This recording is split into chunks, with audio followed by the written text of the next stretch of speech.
Tell me about the genesis of this article, Emma. The genesis of this article is really that folks have been talking about swarming as though it already exists. And that would be fine if it weren't possible. But I kept asking the same question of subject matter experts. You know, what happens when you cut off the one computer that's in charge of all the others? Emma Bates is the founder and CEO of Cachai, a startup providing the software infrastructure layer that enables autonomous systems to collaborate in real time with no reliance on the cloud. We're all cowards when it comes to war. I mean, it's terrifying. Imagine just being out there on the front lines and this like buzz. Imagine being at home in your bed. We need to be better at this by so much that, you know, the adversary is like, we can't take that on, so let's not have a war, right? I wanted to point this out. Yes. From an article, this is kind of scary. It's like, we have seen no evidence of true drone swarming anywhere. Those mind-blowing Chinese drone light shows, not swarming. So like that scary stuff that we were always showing on the podcast, like that's not even swarming. Whoa. Hold on.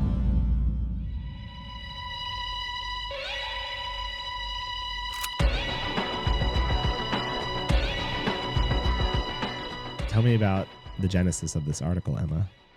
Yeah, so I left my kind of military modernization strategy career in DoD and in and around DoD about 2.5 years ago because of this problem that I kept seeing. Yeah. Which was that everyone was talking about drone swarms and how important they were and what the revolution that they were going to make in automated, digitized, mosaic warfare, all the JADC2 stuff. Yeah. But I kept asking the same question of subject matter experts, what happens when you cut off the one computer that's in charge of all the others, right? Is there a single point is there a queen bee, basically? And they would all say, well, yeah, there has to be a queen bee. And so what's kind of the point of swarming if you can do the Ender's Game thing and just kill the queen bee and defeat the thing?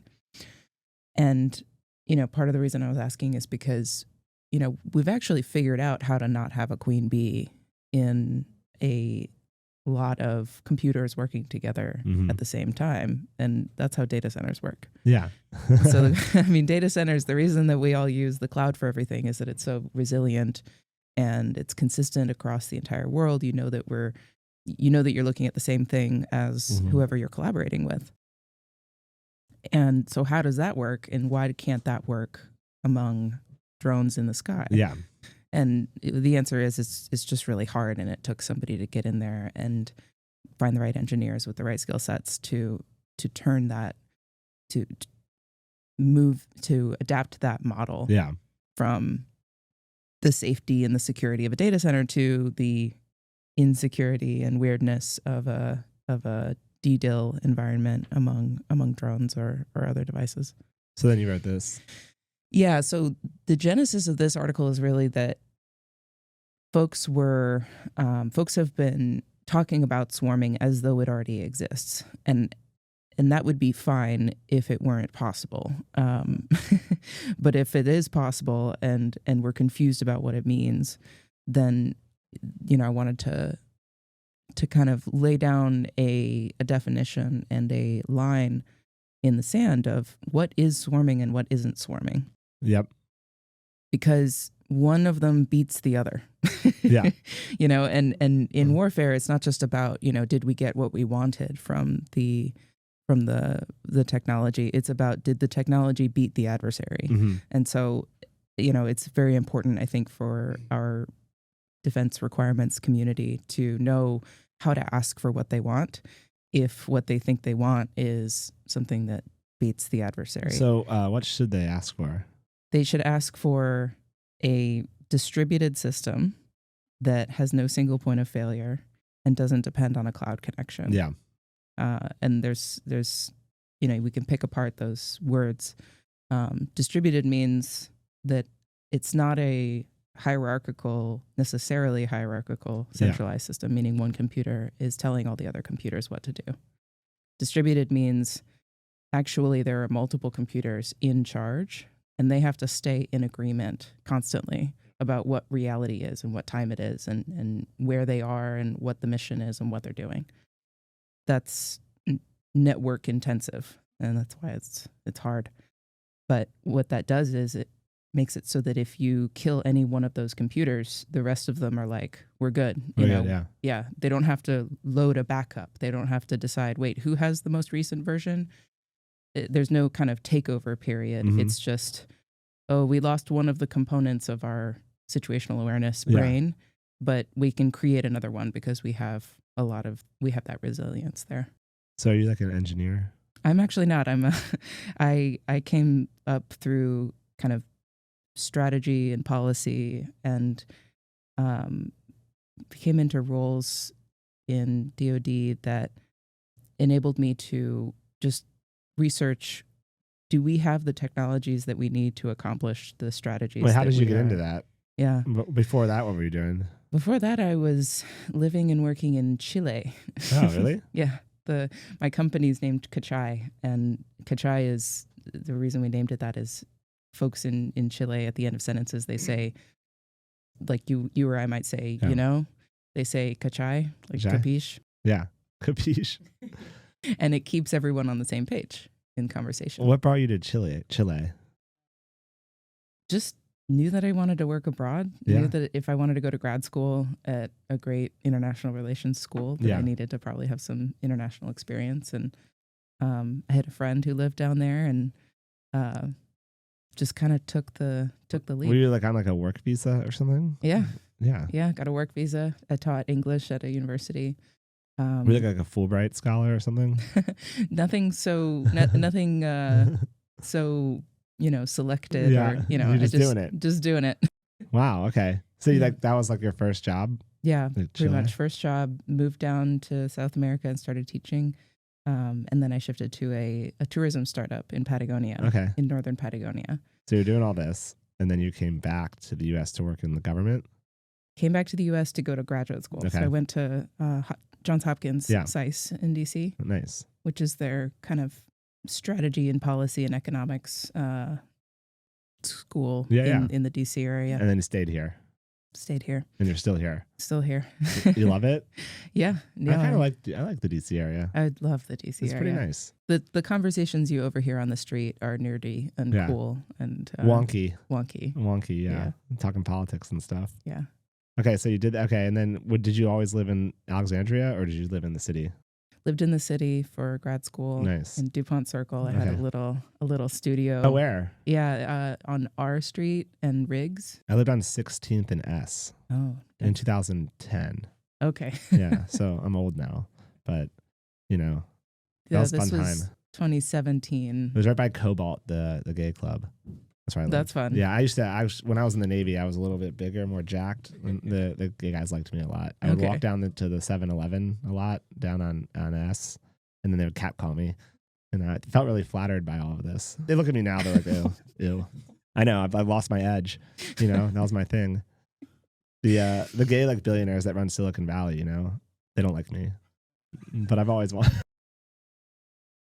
So it's Cachai, is that like is like a fundraise startup, a venture back, just bootstrapped? Like give me like the whole backstory, like give me a little bit about the business. Yeah. Yeah. We've been backed by family and friends for the first couple of years. Yeah. Folks who knew us. It's me and my co-founder, who's Yeah. also my brother, Jesse. Oh wow, family business. Family business. Yeah. Yeah, I'm a family business. Yeah. Well, I want to be. Just gotta make that Simone, family. Italian, we're a family business here. It's like the business. mafia. It's the mob business. We're the mob. Okay, so you and your bro, little Yeah. bro, big bro, Little bro. little bro. Yeah. You seem like big sister energy. Thank you. You got it. Okay. Yeah, he's my younger brother, and he's a genius. He is so good at teaching himself whatever he's interested in and then explaining it to people who are not technical. Yeah. And so that's how I realized actually that what I was looking at across these different verticals in military modernization, this problem I kept seeing, he helped me understand that it's the same thing over and over again. It's Yeah. just that they're missing this distributed systems layer. And, so I'm not a technical person, but over the past couple of years, I joke that I have a ChatGPT grad school Yeah. degree in distributed systems Yeah. because people think I am, but really he's You been come teaching me. off as like very technical. Thank you. I take that as a compliment. You got a little bit of autism. You're like kind of Yeah. We got a little ADHD going. Yeah. We're definitely a and then both of us are kind of like that. So we needed a good operations person, and we brought in a awesome VP of operations named Sarah, who is Sarah in the family. She's not in the family, Okay. but she might as well be now. Yeah. Okay. She knows all of our parents, and yeah. Was Sarah also in government? No, she worked in the quantum space. Oh, okay. So she did really cool. She's Sarah Laughlin. She founded and sold, I think, 2 businesses of her own, and then worked in as kind of chief of staff operations in quantum computing. Is that kind of a startups. stacked team? It's a stacked team. Stacked team. We're pretty cool. All right, I'll invest. I'm in. Yeah. Just give me like a good valuation. A good valuation. I need I need to make some money. We've our structure for our pre-seed made a bet that we would value ourselves at 10 million or more in our seed round. So that's, I mean, you're definitely worth more. Thank you. Aim higher. Yeah, that's the idea. Yeah, that's the lower bound. Okay, great. Are you raising right now? We just finished our pre-seed round. Do you do the fundraising?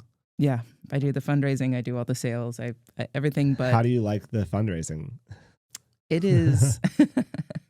It's great to ask an entrepreneur. How do you like the fundraising? They're like, oh, it sucks. Asking people for money, selling a piece of this thing that you have built with your heart and soul. And they like totally don't respect it. They don't even know what went into it. They're just like, you've got to find people who do. Though. Yeah, you find people who do. It's hard to find. I mean, I'm sure you have to like talk to a lot of people. Yeah, I mean, I've probably pitched 100 different firms. Yeah. And every time it gets a little better. And what's funny is, we've spread it out over a year or so, and we pivot in the meantime. And so we see people who we pitched 6 months ago, and they're like, how are you doing on this? And then it's this thing that we're not doing anymore. Yeah. We're like, well, now we're doing this other thing. That's classic startup. Though. Classic startup, but classic. It's bizarre. It's a very strange, because we're moving at the speed of whatever it is we're doing, and then to be kind of constantly reminded of who we've said we were in the past. Yeah. The nice thing is we've been able to come full circle. So the initial vision, we've now, at the beginning, 2.5 years ago, we weren't, I had faith that we were going to see the demand for distributed systems infrastructure in defense and drone swarming and stuff like that. But we weren't at the time. And so we were trying to figure out, okay, how do we survive as a company until that shows up? And we managed to through, investment and bootstrapping and just not paying ourselves very much. Yeah. And now 2025, it's finally here. Now this is the time. Yeah. When I say what we do, people go, okay, give me your card. Yeah. So tell us about the product now, as it is now. Yeah. Yeah. So the product is you got to use your imagination, because there's nothing physical about it. Yeah, everyone usually brings like a gift. This is like a satellite company. Oh yeah, we don't have anything physical to give you. I'm sorry. Okay, but we can imagine it. Here's some lemon. Yeah, we can imagine. Tell us about it though. So, if you imagine that each of these things is a different system, a different platform, maybe from a different company, maybe in a different domain. In order to function together, they need to be on the same page. They need to agree on what time it is in, the space-time continuum, where they are, what the mission is, how the mission might have changed. Yeah. All of these different factors that are constantly changing, and they're not necessarily connected to each other with any regularity, right? They're not. And so the challenge is, how do they all agree on what they're doing and what reality is? Because if this guy's just operating on his own OODA loop, right, the observe, orient, decide, act, and this guy's on his own, they could end up actually working at cross functions with each other, and that's not good. Especially if what we think is true, that coordination is going to be a center of gravity in future conflict. And so how do you then make sure they're on the same page? Well, you could put this guy in charge and just say, all right, this is the source of truth. Yep. And then this tells everyone else. Right. This is your common operating picture. Now, in my research, as I was founding this company, I kept hearing something from operators, which was, common operating picture. It's not really common. because it's this guy's operating picture. Yep. It's not this guy's, Yeah. and it's not that guy's. Yep. And that told me, okay, this is a problem that people feel. They don't know the vocabulary to be technical about it, but they feel the problem that this guy's operating picture is, it may be consistent, but it's not necessarily common. So how do you square that circle? What you do is you get all of these different systems and platforms to contribute to a database that's shared. Yep. And it's shared over whatever the network is there. And in order for that database to be trustworthy, they all have to basically vote hundreds, thousands of times per second. This guy gets a new piece of information. He says, hey, does this make sense to you? And they say, yeah, sure. Okay, record it. That takes a little bit of conversation. But what that means is that database that they share is truly a common operating picture. And if you can get it to be real time, then it's useful, right? Now, that might sound to you like blockchain, right? Yeah. Blockchain is a pretty good common operating picture. I mean, it's the better, though, because it's just a database. It's just a database. Yeah. It's also the underlying... It's not multiple databases like blockchain. It's one. Yeah. Well, it has to exist on each of the devices. So it is still multiple. Okay. But what it's doing is taking the core technology of blockchain and making different design decisions. So blockchain is really intense about like everybody's got to be anonymous. Yeah. Right? It's decentralized. The control is decentralized. Mm-hmm. So like I own this and you own that and we don't even know who each other is. Yeah. And that's so cool, right? So, but in warfare, you don't need that because I'm in charge of all of my pieces. Yeah. So we can make different design decisions. We can emphasize different outcomes. And so you're able to make this a lot more performant than blockchain is. Okay. So this is a software company. This is a software company. Okay. Yeah. Now it's not like C2. It's not like command and control software. No, so we work kind of underneath the command and control software folks. Exactly. So the command and control software that's a very competitive market. It's a very competitive market. And everyone wants to have the next Lattice. Yeah. I struggle with how to orient us in the market because we're not competing with anyone except perhaps Lattice, maybe. Maybe. So command and control is how are these guys going to work together? But underneath command and control is your architecture and your infrastructure. Yeah. So that's where the design decision is made about, is this guy in charge or are all of them in charge? And so we can go underneath command and control software to make it so that instead of having to decide that one is in charge of the others, they can make that distributed decision and make it more resilient so that if you kill this guy, these guys are still able to operate in real time as a swarm, as one. Yeah. What's it like selling software to the government?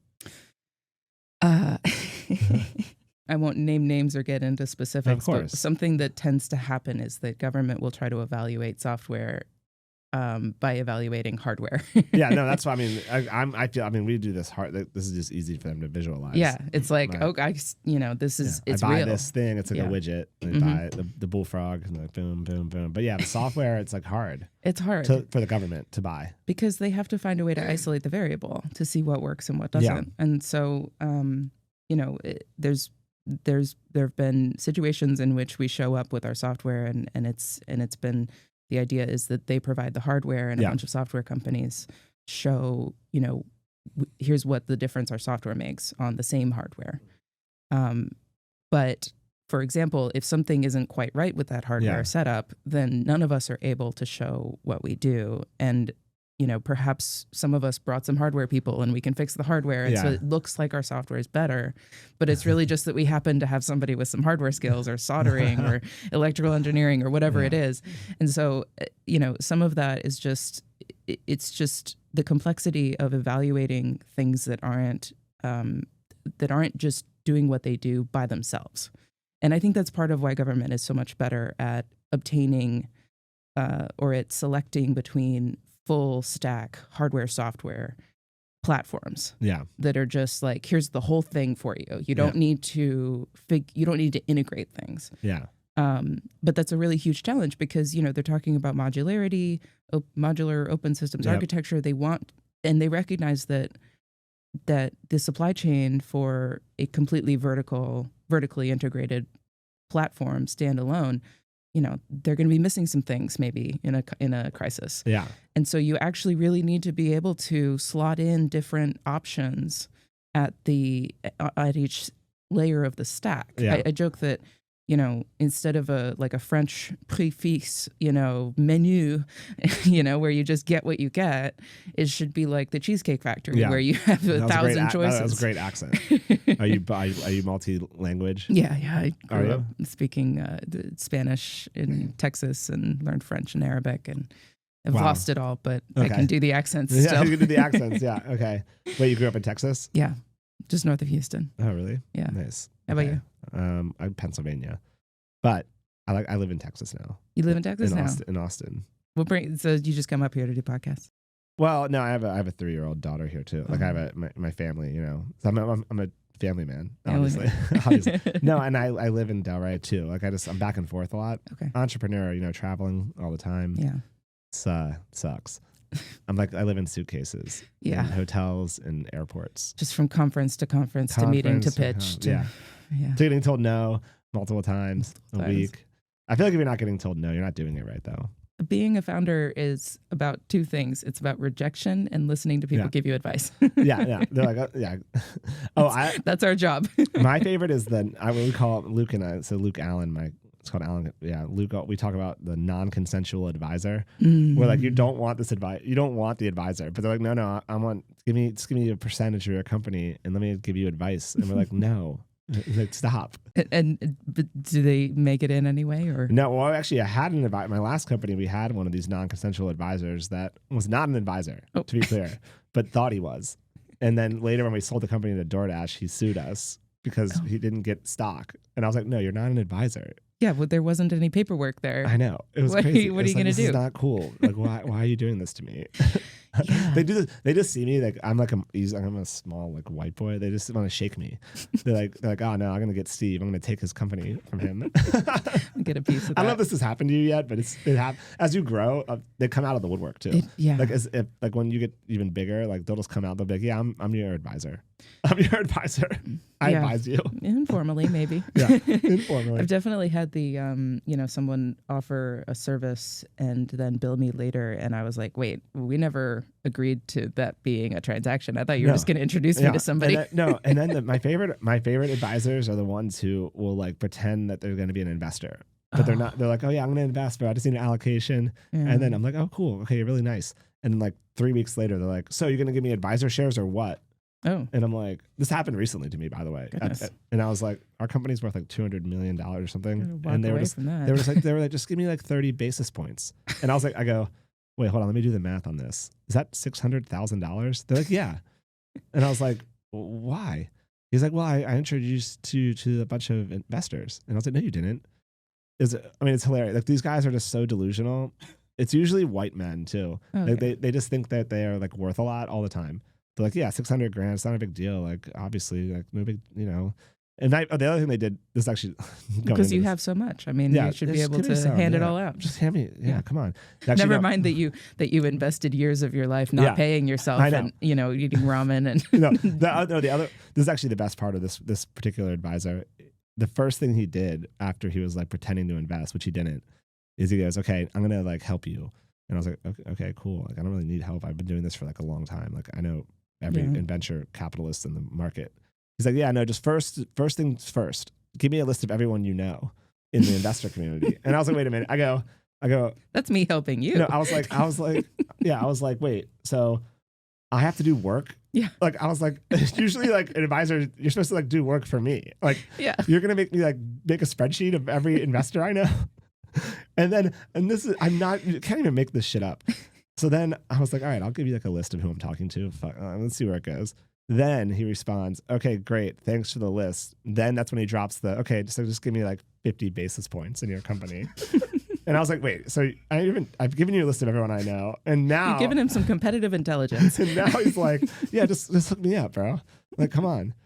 And then I was like, no. And when I said no, he was like, whoa, you tell me, man, if you want my help or not. Yeah. I was like,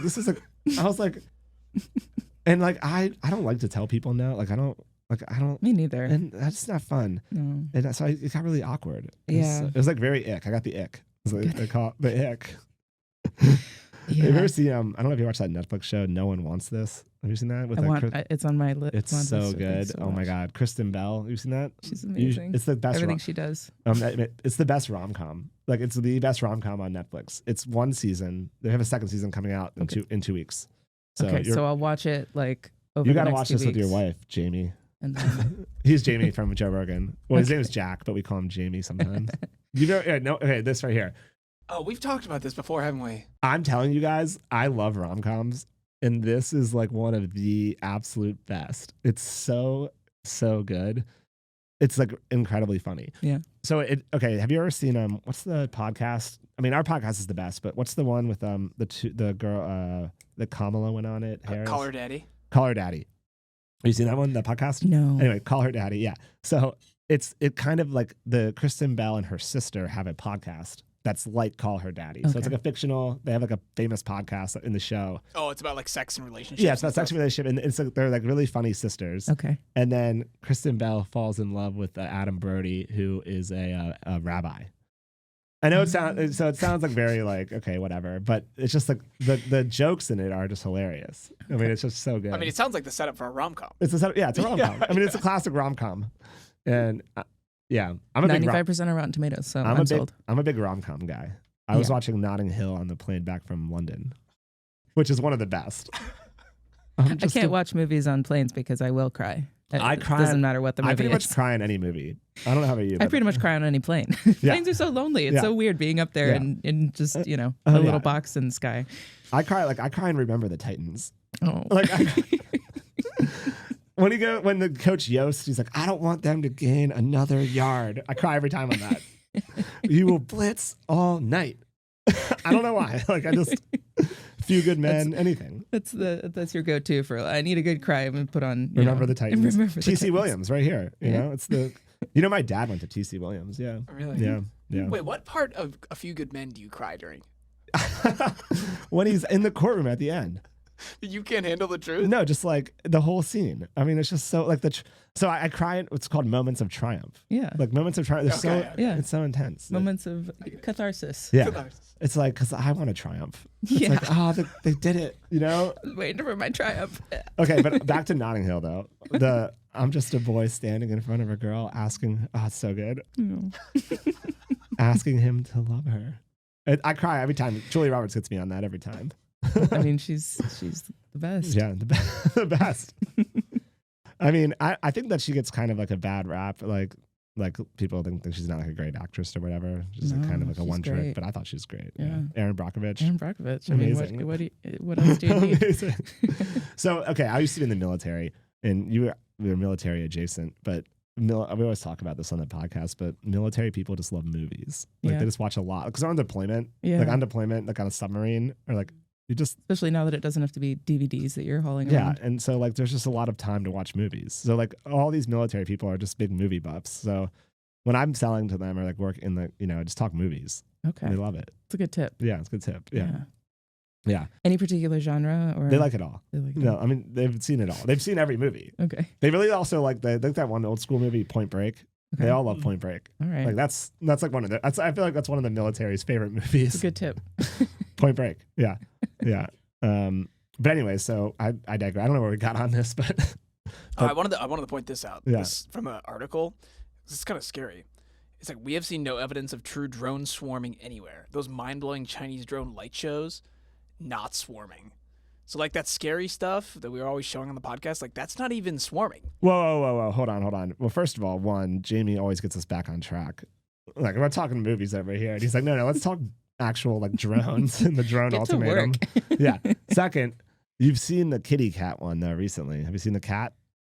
That's not a swarm, but it's like a cat of drones, and it makes a cat. Oh yeah, the image. Yeah.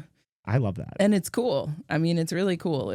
But they're pre-programmed to do that. They're not like a thoughtful swarm. It's just like right. They don't know that they're making a cat, and they don't know. If you were to reach out with a first of all, can computers really know? Wow, that's we're getting. Have you read epistemological there? Yeah. Well, we talk about metaphysics, epistemology. Yeah, we get into all this here. Have you Have you read any like David Foster Wallace? Yeah. A little bit. I've tried and failed to read Infinite Jest. No one's actually read Infinite Jest, to be clear. You just keep it on your shelf. Anyone who says they've read it, I call them out. I'm like, okay, yeah, what happens in the middle? Yeah. What happens in the middle of Infinite Jest? Blank stare. Well, his actual essays are better though. Like the nonfiction, you know. Yeah. The classic kind of This Is Water. That's classic. Remember the lobster. Consider the lobster. Remember the lobster. I like that. Remember the Titans. Remember the Titans. Consider the Titans. Remember the lobster.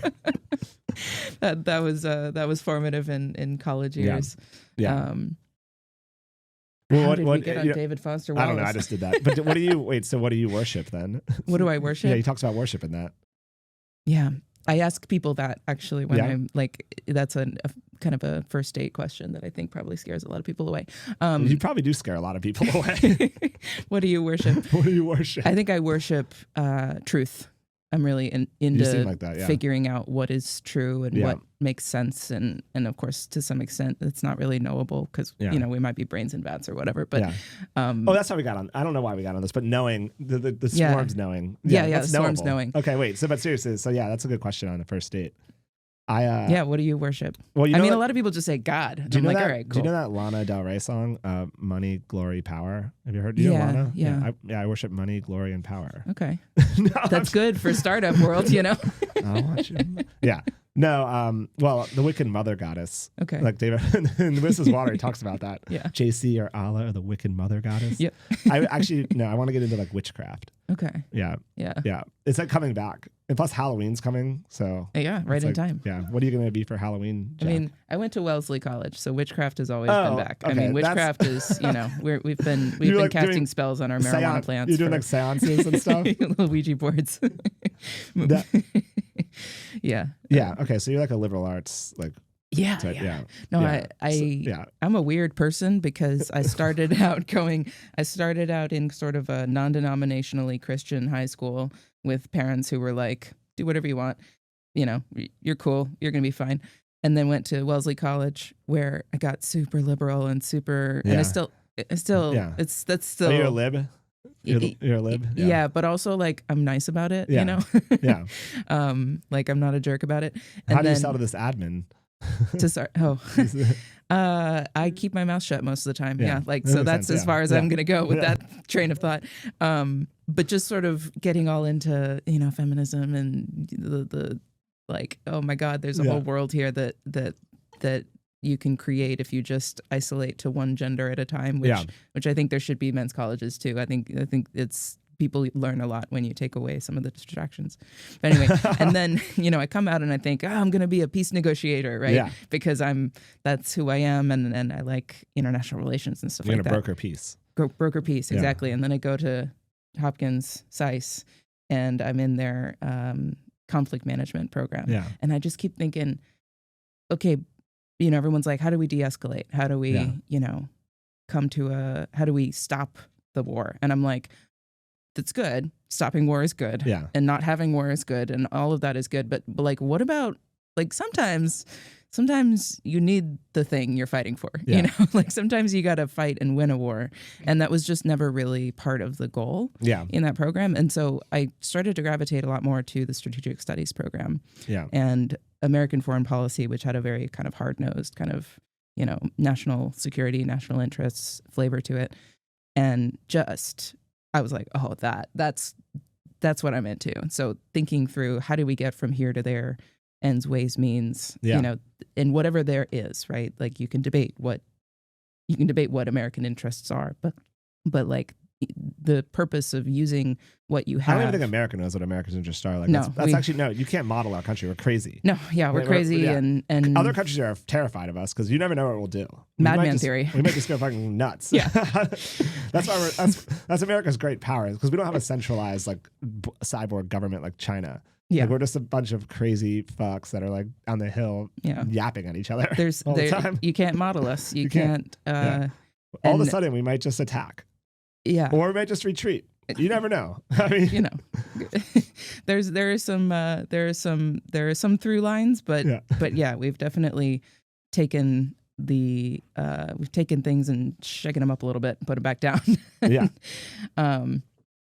Yeah. Okay, so then So what do you view? What do you think about war as like just like I model it kind of like just as like a tactic of politics. Like war is just like part of a strategy. It's just like a tactic you use in your overall strategy of the political game.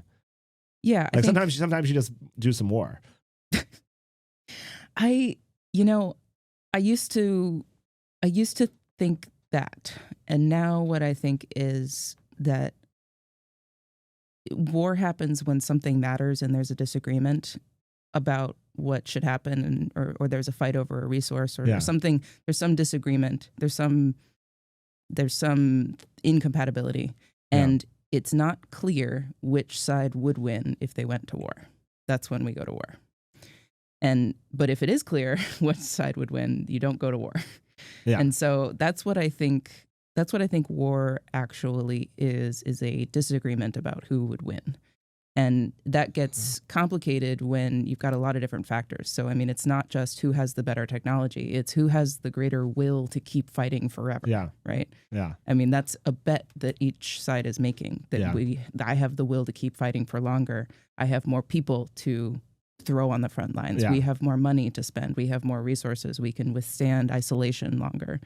And, but if it's clear who would win, across all of those factors, then the war doesn't happen. So part of the point of strategy is to make it very clear who would win a war if it happened.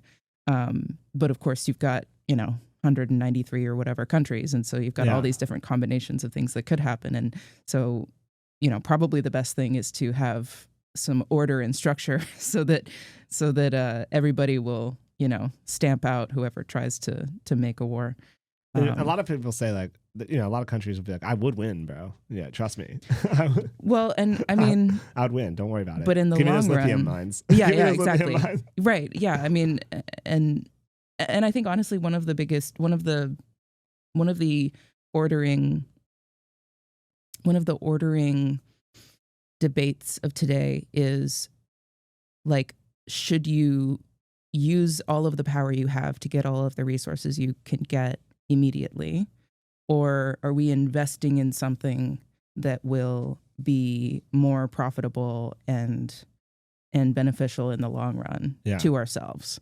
And I think that's a lot of where American politics breaks down today. It's, we can take it, so why shouldn't we? Yeah. Versus, wow, like the countries of the world have, for the first time in history, not balanced against the most powerful country in the world. They've actually bandwagoned, and maybe we should preserve that by not taking everything we possibly can.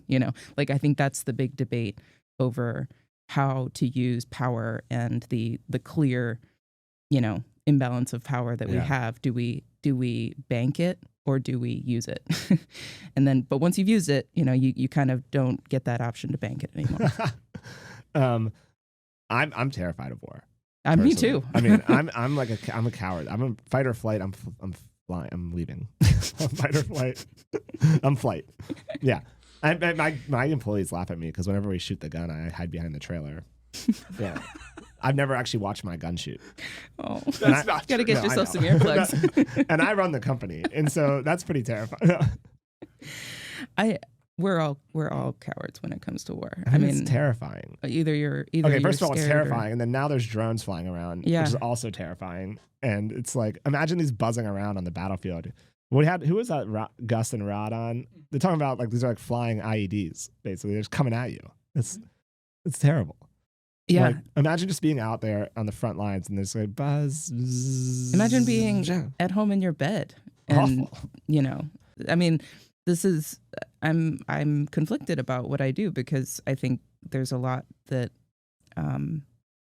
we need to be better at this by so much that, the adversary is like, we can't take that on, so let's not have a war, right?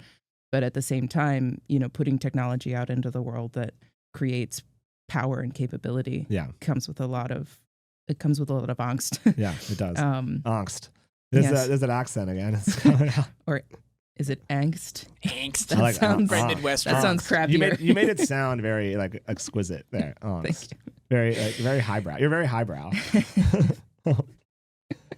I mean, yeah. So what about other types of war? I mean, like the art of war, like fentanyl and shit. Like they don't have to fight us. They're just fucking us up with like drugs. Yeah, if that's on purpose, then it's very strategic. If it's on purpose, that's sinister. Yeah, It's got to be on purpose. Well, is it on purpose? I don't even know.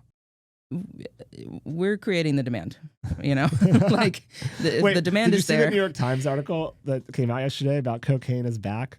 Did you, no, it's on the New York Times like front page. Really? Wait, because the Trump administration like got rid of like they've been cracking down on fentanyl.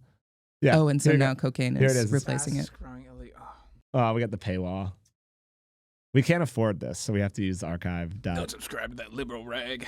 We don't. Yeah, you can't trust the liberal media. Oh, here we go. Okay. Cocaine is the fastest growing illegal drug worldwide. Here's why.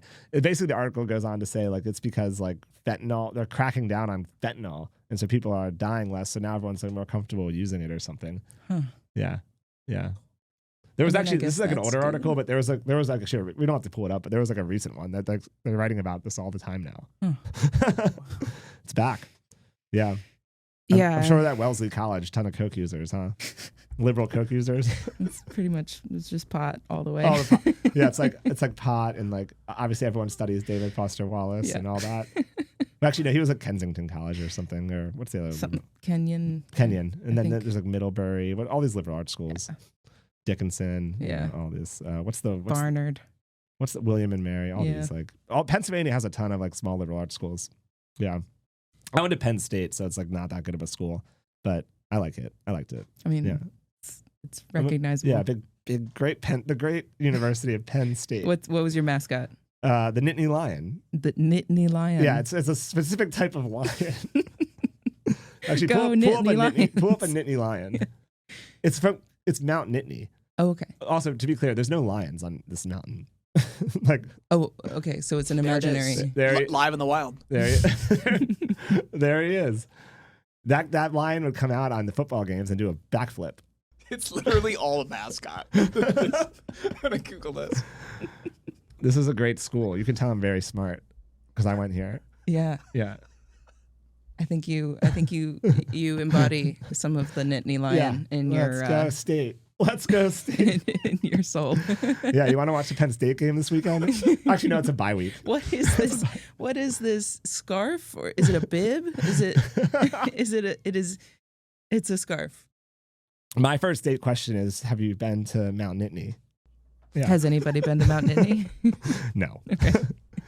Okay, actually, I think the ski team skis on Mount Nittany, the Penn State's. My college roommate was this really good athlete, like an amazing athlete, but he's so lazy he would never get out of bed or go to class. And he was like a downhill skier in high school in the upstate New York. So he had potential. Yeah, no, but he's still an amazing athlete to this day. The ski team begged him to join the ski team to like race downhill skiing, and he was like, "No, I'm not going to do any of that. I'm going to play Halo and eat chicken fingers and French fries." Anyways, his nickname, we call him Chicken. He's always eating chicken fingers. Okay, this guy, he's a mortgage broker now. Like he lives like in like Virginia here, and he's like an incredible golfer, an athlete. He's an athlete, but he doesn't do any. Even these people like this, he doesn't do anything. Like he doesn't work out. But he's a naturally gifted athlete. It's great Penn State. That's a Penn Stater right there. Imagine if he had applied himself. He's like, nah, I just don't want to do any of this. Would have been the next Tiger Woods. Yeah, Michael Jordan. It's like John Daly. He is. He went to. This isn't. He doesn't. Because he's like always working. He has 2 kids, and he's like busy all the time. So he golfs like 3 times a year. He went out to. I got him onto Trump National, and it was like the best. He's always wanted to play there. He shot a 71. The guy doesn't play. Like, it's actually. I'm like so jealous of this. Like I'm because I want to be a good athlete, but I'm not. Yeah. I mean, look at me. Not an athlete. You're a great entrepreneur, though. Great. They say I'm one of the greats. He's like a great Trump. They say I'm just one of the best. One of the best. One of the best. Oh, actually, no. We're doing. Speaking of Trump, we're doing getting hats like the Trump MAGA hats, but make tanks great again. Laura's making these. That's funny. What's not great about tanks, though? They get fucked up by drones. Okay. But we're gonna make them great again with Bullfrog. You put this on it, and then when the drone comes in for the tank, it shoots the drone. So is that what Allen Control Systems? We make this AI gun turret. Nice. Yeah. So we're unlike you're selling software. We're selling an integrated hardware software product. So it's easier for them to understand this. Yeah. Because it's very hard to be like Palantir or Cachai. Did I say that? Cachai? Yeah. Because you have to like sell something that can't see it. Right. And that could Imagine this version of Yeah. this thing that you are. Yes. Yeah. But imagine a bunch of bullfrogs distributed on the battlefield. I know. I mean, I'm just thinking. And then you write all the software Mhm. underneath Yeah. the database we all share. Mm-hmm. And yeah, we could be great partners. You could have, something's, you've got 1,000 drones coming in and you have 1,000 of those things. Yeah. And you want to make sure that they don't all attack the same incoming drone, leaving 999 drones available to kill you. How do you make sure that they each pick exactly one that's different and just pew? Yeah, you can Get put them in all. your pitch deck that you are partnered with us. As of now, I think we Yeah. are partnered. Yeah, we're we have partners. now figured out the use case and We're just sign right here. We're indelibly linked. Yes. Yeah, that's what we say. By the magic of audio waves. I don't even know what indelible means. I'm on Penn State. I have no clue. But like I used to do this all the time. I use words like that, but like, and then I use them wrong. And my co-founder Luke Allen, who's I named after him, he's like, that's not what that word means. Well, that's what indelibly means. Yeah. Although, have you ever heard delibly? Delibly? That's something that drives me crazy about the yeah. English language. Yeah. We have indelibly, but not delibly. That's like the 10 things I hate about you. Like you can be overwhelmed or you can be underwhelmed. Can you just be whelmed? I'm whelmed all the time. you seem I live whelmed. 10 things I hate about you. Now that was a good movie. Heath Ledger. Yeah. He was so hot. That's when people say that I look like somebody, they say I look like the Julia chick in that- Stiles? but like in that movie. 'Cause she's like, oh yeah. and Yeah. I've got kind of an angry resting face. You have like angry, what is it, angry bitch face or resting bitch face? Resting bitch RBF. face. Yeah. Less so when I'm on camera and talking No, you to seem like very wonderful nice. people What like are you yourself. talking? Yeah. But when I'm just walking around, Yeah. it's very like, Yeah. Does your friend group just they'd see you and they're like, you're like that in the friend group. Yeah. I know, but you're a very nice person. So like you can't judge a book by their cover. You can't judge people by how they show up Yeah. in the presence. You of can't a control great your resting bitch podcast face. I know. Well, the podcast is pretty much all we do. I mean, this is like part of the company, but the podcast, Jamie is really running the show. Yeah. You're a podcast company with We're a an media company that anti-drone also makes turret hardware. Yeah. On the side. I really just want to be a media company because we're going to retire on the mics. Actually, show her the Technology Brothers. Oh, yeah. Let's pull them up. You don't know the Technology Brothers, but if you're going to be fundraising, you need to get on Okay. TBPN. I'll do that for my seed round. Oh, yeah. Here we go. So look at these bros. Hold on. Zoom in. Let's get a zoom in on Jordy here. Jordy's on the left. These are bros. That's like total bros. Look, Yeah, that's a startup jawline. I wish I had a jaw like this. If I had that kind of jaw, I'd be raising so much more money. But I have the round face. Yeah, Jordy on the left, John on the right, and these are the Technology Brothers. Okay. Their shtick, basically their whole shtick is that they're a new media company, but they're like a proponent of tech instead of like all media is like always trying to bash tech and stuff. It's like really what they do, they're trying to get at us, but they hype it up. That's their whole thing. Okay. So it's like CEOs will come on, like they just had Zuckerberg on, like they're literally getting like Fortune 500 CEOs to come and do their earnings calls on their fucking podcast. I mean, it's truly amazing. I remember is this whole article just that they hired a person to be their president? Yeah, it's totally dumb. Well, it's been a podcast for less than a year, and they're already doing $5 million in ad revenue. So I guess that's the story. It's okay. Like they already need a guy to do They this. stole my luxury brand idea. Look at this. Is eyeing luxury brands. That's messed up. Hello, we got our magnesium thing. It's not this is, yeah. But like I just did pull up our article about the fashion. So we have the best merch in the game. Okay. But Technology Brothers is stealing our thunder, Jack. Like, it's like Fence Tech's. Dog eat dog world. Well, we got to go to the archive. Oh, God, dude. I mean, we're going to get in trouble just stealing all these articles. We'll just cut this part. No, we're not going to actually cut it. They should Okay. not be so dumb as to lay out their websites. I Okay. that you can do that. You probably don't follow Business Insider, the esteemed publication. I think you figured out that I don't follow anything. Yeah, I can tell. only do what I do by Yeah. by looking at exactly one thing every day and just doing that. Oh. She actually works for a living. You can tell that I basically don't go into the details on anything. Okay, wait, check this out. Defense Tech's hottest new weapon, company swag. This is Palantir and Allen Control Systems. I tell investors, look, we don't have like a program of record, so to speak, but we have the industry's leading swag. Yeah. So it's Anduril, Palantir, and Allen Control. You think this is amazing, right? That's kind of amazing. Yeah. Okay. I told you, we're a marketing and media company that also happens to make a gun turret.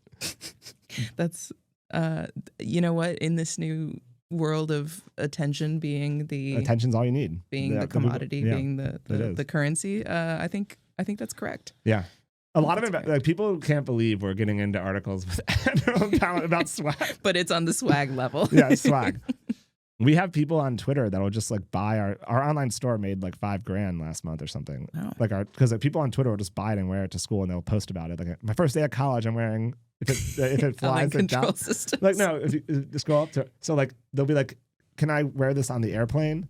Like they'll like tweet that and stuff and they'll if you're not in the defense modernization technology space, what do you even think that means? I mean, what do you even think that means? It looks like a camera. If it flies, it dies. It's just that's it's very aggressive. The irony is of, I know what just some dude walking around wearing this that has no idea what we that gotta means. you want some of our swag? Clearly it is the hot Can you new go thing. to our swag store? Yeah. I will wear your swag and not Anduril or Palantir's. Yeah, we can't. swag. Yeah, don't wear their shit. No. Fuck Palmer, lucky bro. No, Doesn't- actually, doesn't I need love my you, Palmer. money. Don't hurt me, please. Don't hurt me. Yeah, don't kill oh me. God, I mean, you're a billionaire and I'm not. Like, just don't hurt me. Make sure my phone hears this. Billionaires can I actually. indeed worship the tech gods. I worship. Don't worry. I serve at the pleasure of Palmer and Alex Karp. And also we will not. I was on stage on Axios Defense yesterday in downtown, and I basically just like stroked their ego. I was like, because if they were listening, I just wanted them to know, like, please don't hurt me. Yeah, please don't kill me. Okay, look at these. So our hottest seller is I don't know if they have the sweatshirt, the ACS, like not that, it's the t-shirt. This is our the left one on the left, that's our like hottest one. And then we have this new one, and that's one of our marketers, Ruthie. But we can get Her you. face is like, yeah, she's like, I don't want to be this doing isn't my job. No, honestly, it's really not. She actually does like our, she's like videographer. But she did a good job. Yeah. Oh, yeah, crushed it. Wait, so that's Ruthie, but the other guy, Matt, if you go back to the other guy, it's also not his job. This guy used to be like an artilleryman in the army. Like he was like tanks and shit. You have attractive staff. Yeah. that can take pictures in Listen, it's a startup. Everyone's got to wear multiple hats. beige. During this photo shoot, he was like, "Oh yeah," he like went neutral, and they were like, "What's up, man?" He's like, "Oh, I'm disassociating. That's what the army taught me to do in traumatic situations." Yeah. He's just blank. I just want to be clear. We spend way more time on marketing than anything else in the His company. expression. Oh, God. Well, I spend not very, very, very now little time on marketing. Here. And you didn't just come to see me. This is marketing. You're doing it right now. We're going to blast the shit out of thought this. leadership. Yeah, we're going to my blast the friend. shit out of this. Yeah. Distributed databases. Well, I said a distributed database. Yeah. Central database in a distributed system environment. Yeah. Yeah. Yeah. Yeah. Which people love hearing about. Yeah. My God, it's the sexiest It's thing. It's well, the thing is like I know, well, we talked about the company a little bit, but the way it works, marketing, because people really can't remember anything. Like humans so like you come on, we talk about it. You mention your name, the intro, like Jack will do a sizzle reel of you. And like, that's pretty much good. Like, yeah, it'd be like, actually, that's like the Asian, like the Korean, like, hello. No, that's it. Like, you've already done it. Like, they'll be like, oh, wow. And then that's it. Yeah. And then I just have to be like, Cachai, Cachai, Cachai. Cachai. Yeah, stare into the Cachai. camera. It's like Cachai. Subliminal advertising. I actually, no, Cachai. one of my fundraising advice to new founders that always ask me for fundraising advice is this. It's basically, there's a book called, actually pull up the book have you read Made to Stick? It's by Stanford professors. No, I thought I'd read all of these. It's like a self-help book. It's not really self-help. Okay. Oh, I have seen this. Okay, so this book, it's very, so just like all nonfiction could be like 3 pages. Yeah. They're like 95, 100 pages, but a nonfiction could be like, But they have to say things over and over again, and they yeah. have to give you stories, and that's Yeah. how it actually sticks. And it's so meta about that book. Yeah. So it's a meta point. So this book, okay, I read this. I used to drive down 101 when I was a sales rep at selling marketing software back in the day. I was like a marketing software salesperson after the Navy.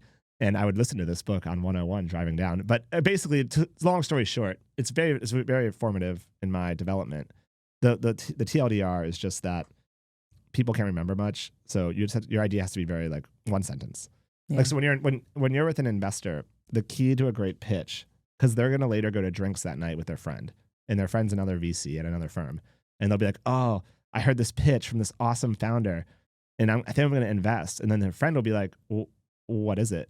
And they need to be able to then in one sentence say what it is. And if they look dumb, their friend will make fun of them, and then you won't get the deal. That's so you gotta like so I just say I have a 1-line pitch. We make an AI machine gun, and they're like, okay, what else? And I was like, no, that's it. AI gun, AI gun, AI gun, AI guns. AI machine gun. Because they're not gonna remember much of anything else. Right. Like so then they could be like to their friend later in the night, be like, yeah, I met this AI machine gun company. It's awesome. Yeah. And the friend says, what else? And they're like, that's it, AI machine gun. And this is all investors are capable of doing. Like this is it. That's it. Yes, well, because they hear so many, you know. No, I'm actually not bashing them. They get so many pitches. Yeah. They're inundated with all this shit. Yeah. So made to stick. I'm gonna go read that. It's gotta just really burn in their mind. You gotta etch it. Yeah. So like for you, we need like a 1-liner on the company. We make it so drones actually fucking swarm. Yeah. So like the drones swarm. Yeah. Yeah. Fucking swarm. Yeah. Not like the kitty cat. Right. God, I love that. The Chinese kitty cat thing is just great. They're taunting us with that shit. They're taunting us. They're like, look at our little cat in the sky. It's like the little. You can't do this. No. Okay, but do you like fireworks? Speaking of drone shows, Yeah. You like them? I think that the drone shows are way better than the drone fireworks. shows are way better. Yeah. Fireworks are kind of like so primitive. I feel like I want it to last about 20 seconds and then be done. But they go on for like 5 minutes. I'm like, okay, I got it. Yeah, you know, I get it. Like it's fine. Just go right to the grand finale and pop them off. Just put them all at the same time. Every year on the 4th of July, my dad buys industrial grade fireworks, and he's getting old now. And he like has the mortars. Like he's huge fire, and he's like almost burning his face off. Like I'm like, Dad, like stop doing the fireworks every year. Like, and he does them on a hillside. So like first of all, he almost falls when he like lights it and runs away. I'm like, just get a fuse. Like you're my father. Like, what? You're supposed to be teaching me these things. Have you seen that clip from I think it was like from San Diego like 10 years ago where all the fireworks accidentally went off at once? Oh yes. It just like it truly was like the That's finale what I at see. one. Yeah. No, I'm telling you, like anyway, so the Chinese have up And the whole city just went boom. you know? Yeah, so China's up leveled. They got the drone shows. They're like Americans with their primitive fireworks. Yeah. They're definitely ahead of us on the whole drone thing and especially with coordination. And you know, I ventured to one of the reasons that I feel a lot of urgency in what we're doing is that, you know, American like labs and universities are not asking the questions that they would need to ask in order to solve the swarming problem. Yeah. Chinese companies and universities and labs are. They're putting out books that, you know, ask how do you do consensus over wireless, stuff like that, which isn't to say necessarily that they've answered the questions, but they're at least asking the questions. Yeah. And, you know, it's one of those areas of scholarship and research that just has really needed a lot of attention. So that's part of why I'm out kind of talking to folks about it, is trying to, hey, there's a thing we don't have that we, and it's risky to think that we might already have it because then we don't pursue actually figuring it out. How do you do like a startup in the DC area? Like there's no one here that like can do any coding that well. Yeah, well, I mean, Zoom helps. I don't employ anybody here. You're like a remote. It's a remote company. Yeah, it's remote. You're an employee. How many people do you employ? 2, apart from you're myself. Growing, though. Yeah, we're growing. I'm ready. I mean, we're getting this valuation up. Yeah. I mean, the valuation's skyrocketing as we speak. As we speak. Yeah. I mean, it's so good. Yeah, we're looking for an engineering manager because we have engineers and we have like founder visionary types, but what we don't have is somebody who can actually keep all the engineers on the same page, even though all of them have really good ideas that should be pursued. But like, if they all pursue all of the ideas, then they go in opposite directions. Yeah. So we have to keep them herded. How like I'm launching a $30 million pre-seed defense fund. Launching it on the podcast right now, actually. Oh. Well, no. So, anyways, my concern as a potential investor, selling software to the government is so hard. Oh, we don't sell it to the government. We sell it to primes and integrators. Oh, okay. Yeah. Now I'm in. Yeah. Right, no, the government doesn't integrate software and hardware. Yeah. I mean, but how are you selling to Anduril? I would love to sell to Anduril. But they're like kind of dicks about it. They're like, we write the software. Yeah. I don't know that they want to buy from us. Maybe you can sell to Northrop Grumman. That's the idea. C2. Yeah. Yeah. Like, you know, we want to get into the the Army's next gen command and control. Yeah. We want to get into Golden Dome. But the way to that is, sure, it's getting grant money and IDIQs and stuff like that from, you know, the opportunities that are out there. Yeah. But more realistically, it's I have a pincer movement strategy, which is get the folks who are the end users, you know, the operators, the requirements writers, the program managers, PEOs, all of those, to think, oh, we could have this. We could have the distributed, you know, infrastructure that makes it all very resilient and adaptable and coordinated. And so they then say to the Northrops and the Leidoses and the Boeings and the Andurils, why don't you have that? And then Anduril says, we do have that because they have Lattice. But then all the others are like, oh shit, that's out there. We can have that. And so they come and find us. And that's your pincer movement. Yes. Then I also approach them from below and say, hey, do you want this? And it's hard for a company to work with a startup that hasn't even really developed documentation yet. I mean, you don't have documentation until you've deployed it in a customer environment. And so the first one, it takes a lot of, you know, inertia to overcome, but it's happening. I mean, that was fierce. Yeah. As you know, I'm frightened. I'm naturally scared of you and everyone, actually just every human. Yeah. And you're pincering now. But I think that this will make, zooming out, there's warfare, there's SP, all of this stuff. I think that providing a nervous system for edge and IoT devices, I think that it, you know, I think the money is in, you know, smart cities, smart buildings, so like smart, you know, cars that are able to coordinate with each other, not to hit each other, even if they don't, you know, even if they're not, the people aren't paying attention. Buildings that know if they catch fire, that now the priority has changed from efficiency to get everybody out and funnel smoke away from the exits, right? Cities that know that if a wire breaks, you know, in California, if a power line breaks, then all of a sudden you need to do something different with your traffic control patterns, and you need to do something different with, you know, which power lines are kept live and which go down, and you can avoid huge amounts of destruction and death by just orchestrating yourself as a city. But none of that is possible without that ability for lots of devices to stay on the same page and, you know, use AI collectively rather than just individually. You talk about cities knowing. Yeah. Can computers really know anything? So this is back to the metaphysics. Yeah, this is the epistemology of, I use no. You tend to anthropomorphize. I do. Know? Well, because people Humans do better with stories that have It's not that the city is sentient. Okay, good. It's that because I'm afraid of that. Yeah. Okay. It's that because Bullfrog doesn't know that it's mercilessly killing things. It doesn't know it's a killing machine. Yeah. What it does know is the point of it. Yeah. The point of it is point, aim, shoot, destroy specific things, not everything, but specific drones. things. We're shooting the drones, Jack. Okay. Yeah. The drones. Not you. Not me. Well, you can't. You won't. It won't be shooting me because I'm not even going to be anywhere near it. You're going to be hiding behind the truck. Yeah. But you know, let's say you've got these two systems together, right? They can shout at each other. They can say, "I'm here. I'm doing what I'm doing," and this guy can say, "I'm doing what I'm doing." Yeah. But what they don't know is like that they are part of a team that is dealing with the same threat. Yeah. Right. And that if this guy sees the threat, it might be the same threat that this guy sees. Mm-hmm. Right. Or, for example, let's say these are pieces of a smart building. Right. Yeah. Let's say this is the is the HVAC system. And this is all the different, you know, floors of the building or whatever. Yeah, that's good. You know, you can put AI on the HVAC system and then it's really smart and it's really great at like keeping the temperature regulated. Yeah.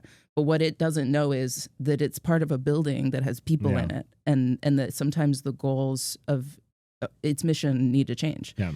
But if you get it connected with the security system, which has cameras, which can, maybe they have some AI on them, they can tell if something catches fire, right? Even before the fire system picks it up, maybe now the HVAC they can stay on the same page in the sense that they can The sprinkler orchestrate a system, better maybe too. Yeah, Put that in there. right. Turn the Yeah. sprinklers on, They can orchestrate a better outcome because now they're like, we're a building. It's not just I'm Yeah. HVAC and I'm security and I'm the sprinklers. It's like we're a building and there's a point to what Yeah. we're doing here. Yeah, we're on the same team And in the building. if you put even just a little bit of AI on that, Yeah.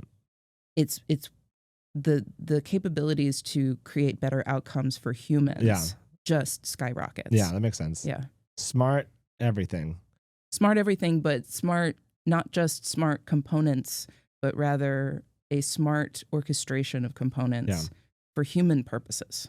Yeah. Wait, okay, so the first date question of what's another first date question? That's another first date Wor- question. What do you worship is a hilarious one though. People go blank. They're like, You're like, all right, lady. Like, I just thought we were having a cocktail. Like, I just was trying to get to know you a little bit. Do you like I go dogs deep. and cats? Yeah. You don't small talk. No, I don't small Yeah, you're talk. straight into it. I can't. I don't cannot either. do Man. small I don't talk. small talk. I find it both boring and overwhelming at the same time. Yeah. Do you wait? So okay, have you ever dated an entrepreneur? Yeah, my boyfriend is Oh my is an god, entrepreneur. yeah. How is that? Is he It's also great. was he in defense? He wasn't in defense. No, he has been a founder before, and he's founding a I was going to say software thank God company for now. him. Defense sucks. Like, it's hard. right. but- We've So wait, spread out our what risks. space is he in? He actually he's a engineering. He's been an engineering manager Yeah. since we got together, and he's actually the director of engineering at one of the workout companies so he makes it so that people can actually sign up and sweet. the website works and Yeah. they're trying to the company is trying to expand That's across awesome. the Okay. nation, and they have to actually have a website that works in order Yeah. to do that. So Yeah, keep the site up. yeah. Make That's it so people can use their product. Okay, and so there's not many engineers, like good engineers like this in the DC area, so that's cool. Yeah, it's cool. And he's more of he's a leader, I leader. mean, he codes, he engineers, but what he's really, really good at is keeping people calm when situations get crazy. Yeah. So they're rolling out a new website now, and everybody's kind of like, something goes wrong, and this is not an engineering company, right? And so Yeah. they look at him and they're like, what do we do? Something went wrong. Oh my And he's God. like, guys, this is according to plan. This is why we roll Yeah. it out slowly. Yeah. It's great quality. He's a kind of like he's like a chiller. he's a chiller. Chiller. Yeah, but he's also like knows his shit. Yeah. So it goes well, and they trust that it'll go well. That's pretty great. Yeah, I love hearing about it. Yeah. I'm like, can you come manage my engineers, please? Yeah. Because I mean, you said, I was about to say, segue. You said you needed an engineering manager. I know. I mean, I'm if it comes to it, and it's get in here. And you mentioned also that it's a family business. So, Right, I mean, right. it just makes sense. Yeah. Well, Yeah. maybe because he might be in the family soon. You we never know. become family, Yeah. and then we And- just rope him in. Actually, no. I guess you can't bring him in until you're family. Yeah. This is a family. Yeah. Then you can. So if he wants to work for me, he's got to put a ring on. Yeah. Yeah, dude. I hope he listens to this. You better get your shit together. Let's go. We got business to do. I need your skill set. Yeah. Yeah. Now you're on like the cap table. Mm-hmm. He'll definitely be on the cap table then at that point. I mean, he gets Through half. me at Does least. he get half? Yeah. You better prenup that shit. Prenup that Because shit. I mean, yeah. well, because your company's going to be. I mean, it's already at 100 million valuation after this podcast. Oh, I'd say 150 million after this so podcast. the prenup has to be Has to- airtight, Solid. locked Yep. in. He missed his chance. It should have done it before the podcast. He should have locked you down with no contract Yeah. sooner. But now that I've coached you, and by the way, for this advice, I want at least 1%. I Advisory wouldn't have shares. it any other way. just 1%, bro. 1%. You tell. bro. Wait. Okay. But you're not going to give me that. I mean, I thought we were friends. you tell me if you want the help. That's what the guy said. He literally texted me. You just tell me, man. He goes, you tell me, man. I don't care either way. I'm like, it sounds like you do. It care. sounds like you care, yeah. It's like such a gaslight. Dude, he gaslit the shit out of me. Oh my god, I had this happen actually with It's so crazy. an unnamed entity that was purporting to help us, and it was funded by something, and so and they were the idea was that they were going to provide all sorts of introductions and all sorts of help, connections, and Oh yeah, they always say that, yeah. and I was like, cool, and it's fine because we didn't pay for it and we didn't give them equity, so you get what you pay for maybe, but they're like, give us feedback. So I did, and I was like, well, I haven't really gotten, I mean, it's just for your information, like nothing's really been helpful. And then he's like, give me examples. And I'm like, I'm sorry.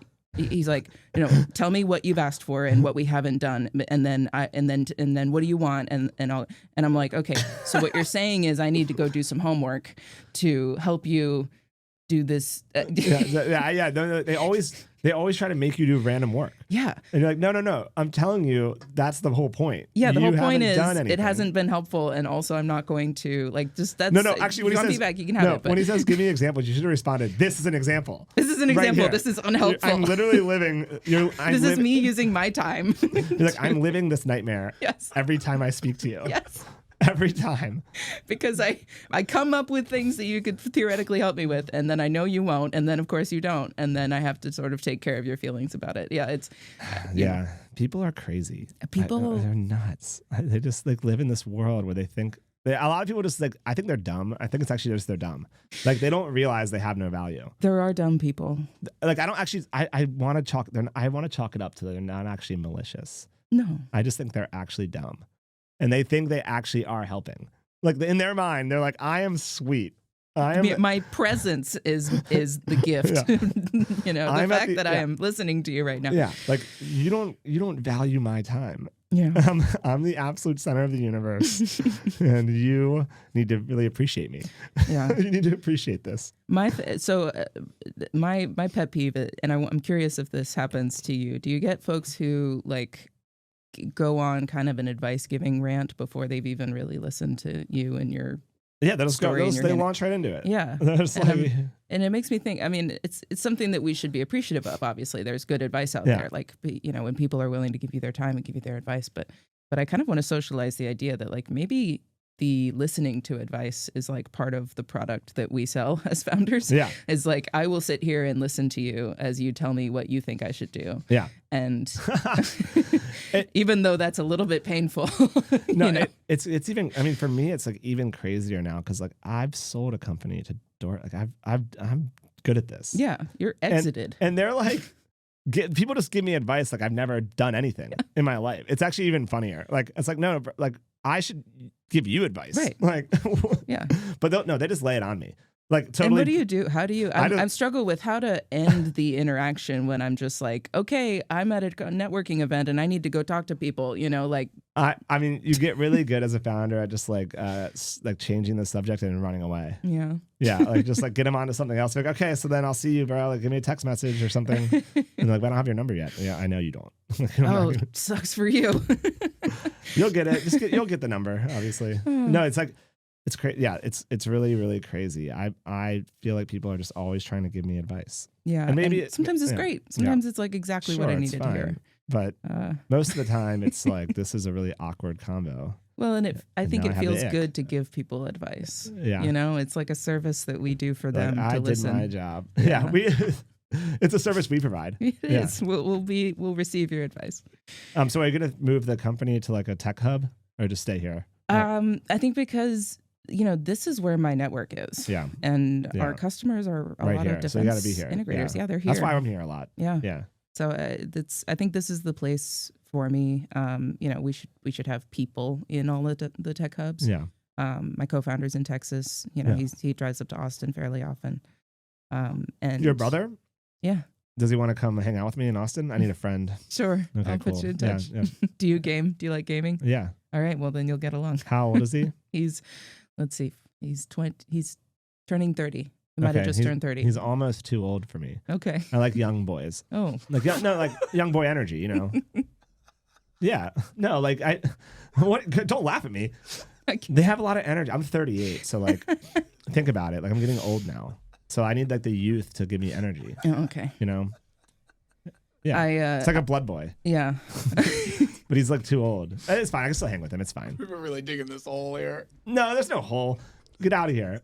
Drop the shovel. I've always been all about old people energy. I joke that I've always been like 45 and I'm just aging into my soul. You're like a 45-year-old cat lady or something. Yeah, on the inside, I was, you know, in school, I would just go hang out with like the teachers, you know, and talk about crocheting or whatever. And so I'm the same way, except it's with the elderly. You got the vibe. I get that energy from you. All right, to be clear, Jack, it's the deep. First of all, I'm going back to this. We're like an hour and 20 minutes. What I like about young boys is we're like an hour and 20 minutes in. Let me be clear. Not many people get this far into the podcast, and actually, except our most fervent fans. And when they get here, they love this shit. Okay, I agree with you completely. Yeah.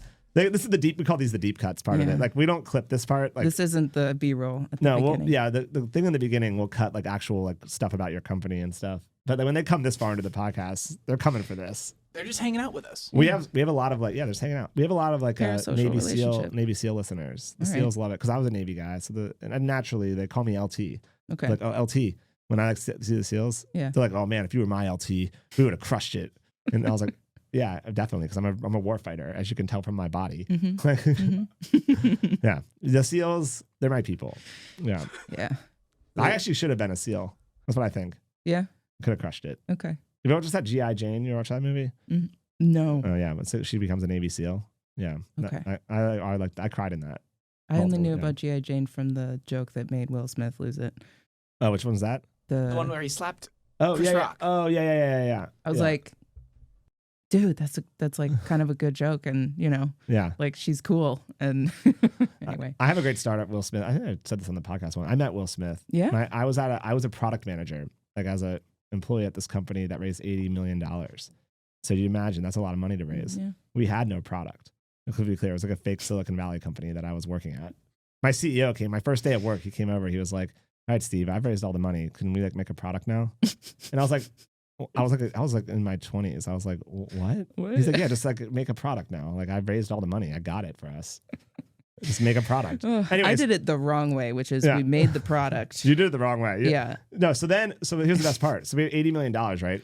We do this party in Vegas. Like the marketing team throws a party at MGM at the beach club. And it's like the pool party. Okay, so Will Smith is DJing at this. We got Okay. Will Smith and Jazzy Jeff, DJ Jazzy Jeff or whatever. And we throw this like, it's $2.1 million we spent on this party. And it's like all of our customers are there, but we don't have any product to sell them, to be clear. Yeah. But we built an incredible list of prospects. So What that- was the product going to be? it was supposed to be. And did it ever materialize? No, they never built anything. We never built. It was a failed company, but it was supposed to be Google for business. So like internal company search. Which, by the way, if you study the history of Silicon Valley businesses, there's every couple of years there's some company that gets founded that's like, I'm going to be Google, but for inside your company. You could search anything. Which is like basically just Slack now. You can just search your company Slack. But Yeah. everyone's like, I Or built. like the file system. It's like a yeah. There's a search function. Yeah, I know. This is like AI search though. It's like Okay. for your business. You can ask your business anything and it'll tell you. The business will tell you the answer. Okay. I interned in a company like Internet, this. yeah. So anyways, I was a product manager at this company. No product. But we had a great marketing team. And so that's what we do here at ACS, except for this time we have a there's product. Yeah. Yeah, and it's going to be pretty good. But I was like, what if we combine the two? Great marketing and a product. Mm-hmm. That's going to be a good And company. here we are. Yeah. That's some Penn State shit right there. That's business stuff. Yeah. Like if you had great marketing and a product, you could probably be successful. Yeah. But if you just have one of them, like a great Right. product or just a great marketing, probably not going to be successful. Yeah. Actually, I think if you have a I great need to learn from you on Yeah. the marketing side. Yeah. We should get ourselves a golf simulator and Okay, first of all, if you ever need to use this place to work, like feel free. yeah, I Or was- like have meetings. If you want to hold meetings here. Okay. It's a little like we're still like in boxes as you can see, but Yeah. you can still like do it, like whatever. Jack will let you in. awesome. Yeah, just hit Jack up. The vibe is right. Yeah. I mean, Yeah. drones, Yeah, drone ultimatum. I think this is a good place to wrap it up. awesome. This is really fun. Yeah. We're gonna crush it. You're gonna crush it. Thank you.